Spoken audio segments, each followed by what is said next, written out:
இன்ஸ்டன்ட்டான bread gulab jam எப்படி செய்றதுன்னு தான் பார்க்க போறோம். இப்ப அதுக்கு வந்து 5 துண்டு பிரெட்கள வந்து ஓரங்கள்லாம் கட் பண்ணி எடுத்துக்கலாம். இப்ப அதுல வந்து சூடான பால் வந்து சேர்த்துட்டு நல்லா மிக்ஸ் பண்ணி குடுத்துட்டு, இப்ப அதுல 1 கப் போல மைதா மாவும், பேக்கிங் சோடாவும், கொஞ்சமா ஆயிலும் சேர்த்து நல்லா ஒரு டோ மாதிரி பெசஞ்சு எடுத்துக்கலாம்.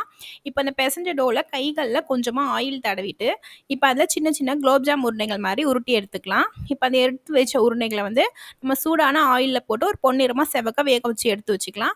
இப்ப அடுத்ததா வந்து சுகர் சிரப் தான் நம்ம ரெடி பண்ண போறோம். இப்ப அதுல 1 கப் போல சுகருக்கு 2 கப் போல தண்ணி சேர்த்துட்டு, நல்லா கொதிக்க வச்சு எடுத்து கொஞ்சமா ஏலக்காய் சேர்த்து நல்லா வாசனைக்கு, இப்ப அத நம்ம நல்லா கொதிக்க வச்சு எடுத்தோம்னா, இப்ப நம்ம செஞ்சு எடுத்து வச்சிருக்க குலோப் ஜாம்ல நம்ம ஆட் பண்ணி நல்லா ஊற வச்சு சாப்பிட்டோம்னா, நம்மளோட சூப்பரான பிரெட் குலோப் ஜாம் வேற லெவல் டேஸ்ட்ல பிரமாதமா ரெடி ஆயிடுச்சு.